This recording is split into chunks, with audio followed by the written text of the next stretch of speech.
आज हम पढ़ेंगे यूनिवर्सल सेट। कैपिटल यू से रिप्रेजेंट करते हैं यूनिवर्सल सेट को। लास्ट टर्न पे हमने पढ़ा था सबसेट एंड सुपरसेट। तो यूनिवर्सल सेट जो है, सुपरसेट होता है सारे सबसेट्स का इन कंसीडरेशन। लेट ए कोई सेट है 1 2 3, बी कोई सेट है 2 3 5, सी कोई सेट है 1 3 7 6। Then universal set will be superset of all these sets. Universal set will contain elements 1 2 3 4 5 6 7 8। और भी सबसेट हो सकते हैं यूनिवर्सल सेट के, यानी कि हम कह सकते हैं कि जितने भी सेट्स का हम डिस्कशन कर रहे हैं, ए बी सी और भी हो सकते हैं, डी 1 6 8, जितने भी हम सेट्स का डिस्कशन कर रहे हैं उन सब का जो सुपर सेट होगा in the discussion is called universal set. Now हम पढ़ेंगे operations on set. Operations on set. Operation को एकदम सिंपल लैंग्वेज में समझने के लिए हम दो सेट कंसीडर करते हैं। लेट ए एक सेट है 1 2 3 एंड बी अनदर सेट है 2 3 4 5। देन फर्स्ट ऑपरेशन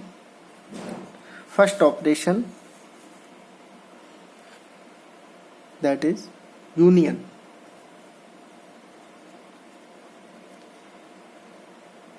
यूनियन से रिप्रेजेंट करते हैं।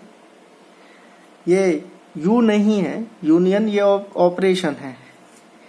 ए यूनियन बी, दो सेट का यूनियन, दो सेट में operation union will be A set which contain all elements of A and B, that is 1 2 3 4 5। A और B के एलिमेंट्स को कंबाइंड करके एक सेट में लिखेंगे तो वो उन दोनों सेट का यूनियन हो जाएगा। that is A union B के एलिमेंट इधर A में होंगे और B में होंगे।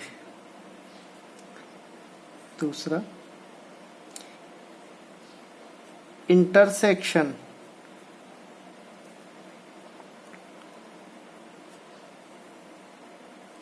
Intersection operation, A intersection B एक सेट होगा। ए और बी का इंटरसेक्शन भी एक सेट होगा जिसमें ए और बी के कॉमन एलिमेंट आएंगे। कॉमन एलिमेंट मीन जो ए में भी होंगे एंड बी में भी होंगे। 2 and 3 are common elements will come under A intersection B. अब सिंबॉलिक लैंग्वेज में अगर आप इनकी डेफिनेशन समझना चाहें तो ऐसे समझ सकते हैं। A intersection B will contain element X belongs to A and X belongs to B।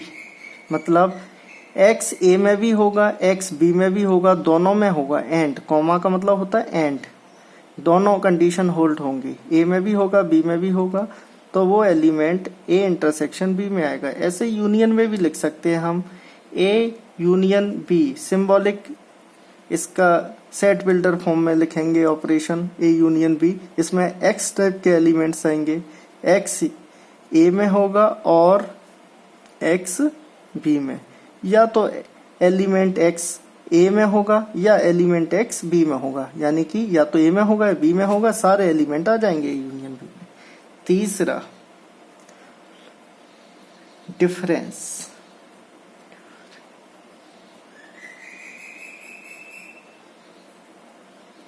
ये डिफरेंस अलजेब्रा वाला डिफरेंस नहीं है, ये सेट का डिफरेंस है। इसे ऐसे रिप्रेजेंट करते हैं ए डिफरेंस बी, मतलब ए डिफरेंस बी, दो सेट का ऑपरेशन करेंगे, कोई भी ऑपरेशन करेंगे तो उसका आंसर एक सेट ही आएगा। ए डिफरेंस बी भी एक सेट होगा। इसमें एलिमेंट किस टाइप के आएंगे, तो चलो सिंबॉलिक लैंग्वेज में अपन इसकी डेफिनेशन लिखते हैं। एक्स टाइप के एलिमेंट आएंगे, एक्स बिलोंग्स टू ए में होंगे, and x does not belongs to B, B में नहीं होंगे। दैट इज कौन से एलिमेंट्स आएंगे इसमें अब, जो केवल ए में होंगे, दैट इज 1, 2, 3 तो बी में भी है, ए माइनस बी। इसको ऐसे भी बोल सकते हैं अपन, ओनली ए, या एग्जैक्टली ए भी बोल सकते हैं। 1 जो एलिमेंट है ओनली ए में, बी में नहीं है। Only A, not in B भी बोल सकते हैं। इसी प्रकार मान लो बी डिफरेंस ए निकालें तो इसमें कौन से एलिमेंट आएंगे, बी में केवल बी वाले एलिमेंट्स आएंगे, दैट इज 4 and 5 आएंगे। ओनली बी भी बोल सकते हैं इसे, एग्जैक्टली बी भी बोलते हैं कभी कभी,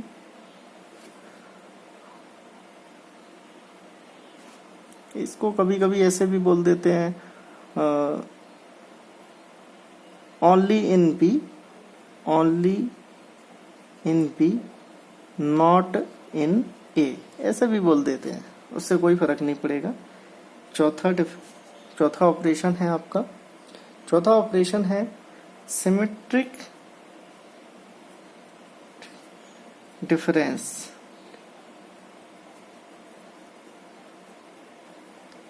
सिमेट्रिक डिफरेंस, इसे डेल्टा से रिप्रेजेंट करते हैं। सिमेट्रिक डिफरेंस ऑपरेशन को डेल्टा से रिप्रेजेंट करते हैं। ये ट्रायंगल जो शेप है इसे डेल्टा बोलते हैं। ए डेल्टा बी भी एक सेट होगा। ये ऑपरेशन लगाने के बाद जो आंसर आएगा वो भी एक सेट ही होगा। दो सेट के बीच में कोई भी ऑपरेशन लगाएंगे वो उसका आंसर एक सेट ही आएगा। तो उसमें एलिमेंट किस टाइप के आएंगे वही ध्यान रखना है अपन को, वही ऑपरेशन है। तो ए और बी के बीच में डेल्टा ऑपरेशन लगाने पर जो सेट बनेगा उसमें एलिमेंट आएंगे A minus B union B minus A के एलिमेंट्स आएंगे। ए माइनस बी और बी माइनस ए के एलिमेंट का यूनियन कर देंगे। तो ए माइनस बी में कौन से एलिमेंट थे, ये सिमेट्रिक डिफरेंस है। माइनस को अपन डिफरेंस को माइनस बोल रहे हैं, सिमेट्रिक डिफरेंस ही है वो। ए माइनस बी में कौन सा एलिमेंट आया 1, और बी माइनस ए में कौन सा एलिमेंट आया 4 and 5।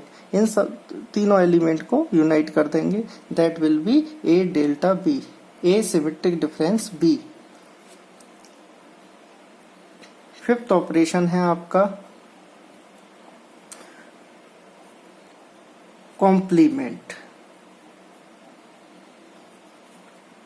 ए सी ए बार से रिप्रेजेंट करते हैं कॉम्प्लीमेंट को। अब ए कॉम्प्लीमेंट क्या होता है, ए कॉम्प्लीमेंट के लिए अपन को यूनिवर्सल सेट डिफाइन करना पड़ेगा। लेट यूनिवर्सल सेट है आपका 1 2 3 4 5 6 एंड ए है आपका, ए तो वही है जो अपन ने ले रखा है 1 2 3। ए के एलिमेंट भी यू में है, बी के एलिमेंट भी 2 3 4 5, बी के एलिमेंट भी आपके यू में है 2 3 4 5, और एक्स्ट्रा एलिमेंट भी हो सकते हैं। ये दोनों ए और बी इसके सबसेट है, तो इन दोनों का सुपर सेट यू है। यू को इसीलिए अपन यूनिवर्सल सेट अपन 7 भी ले सकते थे, 8 भी ले सकते थे, इसमें और भी एलिमेंट्स ले सकते थे, लेकिन ए और बी के जरूर होने चाहिए।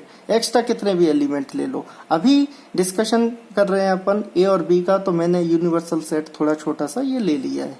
मान लो ये इन दोनों का सुपर सेट है यूनिवर्सल, तो ए कॉम्प्लीमेंट जो होगा वो क्या होगा आपका, ए कॉम्प्लीमेंट का मतलब हुआ ऐसा सेट जिसमें एलिमेंट वो आएंगे जो ए में नहीं है। ए में नहीं है तो कहाँ होंगे वो एलिमेंट, तो भाई ए के बाहर होंगे। ए के बाहर कौन कौन से एलिमेंट है, ए में क्या है 1 2 3, 1 2 3 के अलावा जो एलिमेंट होंगे, इसीलिए यूनिवर्सल सेट होगा तभी कॉम्प्लीमेंट निकाल पाएंगे, क्योंकि ए कॉम्प्लीमेंट का मतलब होता है नॉट इन ए के बाहर, ए में नहीं होने चाहिए, नॉट इन ए। ये लैंग्वेज में भी बोल देते हैं कभी कभार, ये सिंबॉलिक लैंग्वेज, ये सिंपल लैंग्वेज, नॉट इन ए। अब कौन से एलिमेंट आ जाएंगे 4 5 6, बी से कोई मतलब नहीं है, नॉट इन ए यानी ए के अलावा जितने भी एलिमेंट हैं यूनिवर्सल सेट में वो सब आ जाएंगे। ऐसे ही बी कॉम्प्लीमेंट ऐसे लिखो या बी बार लिखो, एक ही बात है। इसका मतलब है ऐसे एलिमेंट जो बी में नहीं है, तो फिर कहाँ है,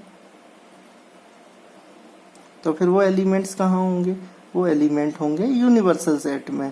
तो बी में अपने कौन कौन से एलिमेंट थे 2 3 4 5, 2 3 4 5 इसमें से हटाने के बाद जो बचेंगे एलिमेंट दैट इज 1 एंड 6, ये आपका बी कॉम्प्लीमेंट हो गया।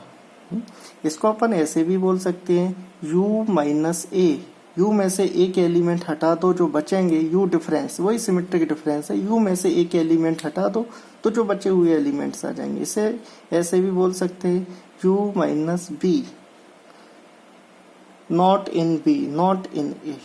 ठीक है, एक ऑपरेशन और है, इसे ऑपरेशन भी समझ सकते हैं अपन या एक डेफिनेशन की तरह समझ सकते हैं, disjoint set, disjoint sets.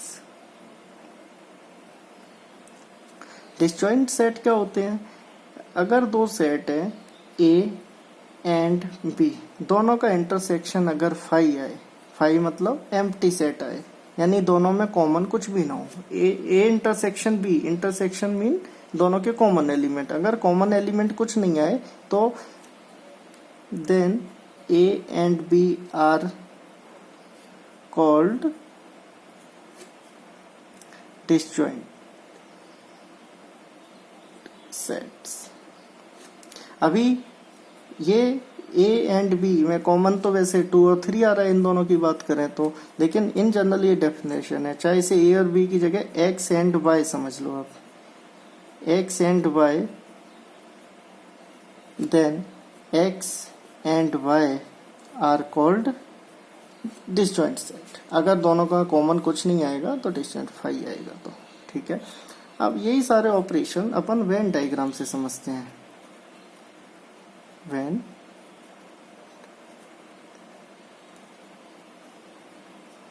Diagram, Venn diagram क्या होता है आपका, इसे अब एक सिंबॉलिक या डायग्राम की फॉर्म में ये ऑपरेशंस को समझेंगे। मान लो ये यूनिवर्सल सेट है U, ये एरिया से समझो इसे, ये यूनिवर्सल सेट है, इसमें एलिमेंट हैं आपके, यूनिवर्सल सेट अपन ने मान लो ले लिया था ये 1 2 3 4 5 6, इसी के अंदर एक सेट है ए, इसी का एक सेट है बी। तो यूनिवर्सल सेट क्या होता है, सारे सेट का सुपर सेट, बाकी के सेट इसी में से निकले हुए होते हैं। तो ए यूनियन बी में कौन सा एरिया आएगा, एरिया के टर्म्स में कंसीडर करें तो ए यूनियन बी में वो एलिमेंट आएंगे जो ए में है या बी में है, यानी कि एरिया की टर्म में बात करें तो ये पूरा एरिया आपका ए यूनियन बी में आएगा। तो इसे ए यूनियन बी, शेडेड जो रीजन है वो ए यूनियन बी है। जैसे ए में कौन से एलिमेंट थे आपके, मान लो मैं इसी की बात करूं, ए में कौन था 1 2 3 4 5 और 6। तो ये देखिए बी एरिया में कौन कौन से एलिमेंट आ गए 2 3 4 5, ए एरिया में कौन से एलिमेंट आ गए 1 2 3, 2 और 3 कॉमन एरिया में आ गए। तो ए और 6 बाहर है, क्योंकि 6 ना तो ए में है ना बी में है, यूनिवर्सल सेट में है, लेकिन दोनों का यूनियन किया आपने तो ए यूनियन बी में कौन कौन से, इधर ए में और बी में 1 2 3 4 5, ये सारे एलिमेंट 1 2 3 4 5 आ जाएंगे ए यूनियन बी में, ये रहा ए यूनियन बी। दूसरा इंटरसेक्शन, लेट ये ए है ये बी है, वही यूनिवर्सल सेट। तो ये जो रीजन है common region, this is called A intersection B. ये जो एरिया है shaded region A intersection B. अब तीसरा है आपका डिफरेंस।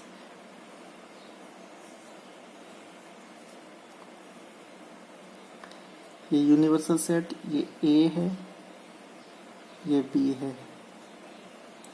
तो ये जो रीजन है shaded region, this is called A minus B, A difference B. This is only A minus B. और ये जो रीजन है ओनली बी और बी माइनस ए, ये है ए इंटरसेक्शन बी। और ये कंबाइंडली इसको कंबाइंडली इस दोनों को यूनाइट करते हैं, पूरा शेडेड रीजन एक साथ देखें, यानी ये वाला छोड़ के, तो ये है आपका ए डेल्टा बी। ओनली इतने रीजन को देखें आप, तो ये है only A, this is only B, और दोनों को कंबाइंडली यूनाइट करके देखें तो ए डेल्टा बी। यानी कि अपन ने डिफरेंस भी पढ़ लिया, यहाँ पे सिमेट्रिक डिफरेंस भी पढ़ लिया। अब बात करते हैं अपन कॉम्प्लीमेंट की। तो मान लो ये यूनिवर्सल सेट है, ये आपका ए है। अब मैं बी की बात नहीं कर रहा हूं क्योंकि ए कॉम्प्लीमेंट, ये ए है आपका, ये ए कॉम्प्लीमेंट हो गया। ए का मतलब ये रीजन, ए कॉम्प्लीमेंट का मतलब नॉट इन ए के बाहर का रीजन। बी से या सी होता है इसमें या डी होता है, उससे कोई लेना देना नहीं है। ए कॉम्प्लीमेंट का मतलब होता है नॉट इन ए। तो ये शेडेड रीजन जो है आपका नॉट इन ए के बाहर, ए के अंदर नहीं, ए के बाहर, इसी को बोलते हैं अपन यू। टोटल में से ए हटा दें, ए वाला, तो जो बचेगा शेडेड रीजन बचेगा वो किस में आएगा, नॉट इन ए में, दैट इज ए कॉम्प्लीमेंट। और अगर दोनों में कॉमन कुछ नहीं हुआ तो डिसजॉइंट सेट, उसका डायग्राम अपन यहाँ नहीं बना रहे हैं क्योंकि उसकी अपन को जरूरत नहीं है। ठीक है।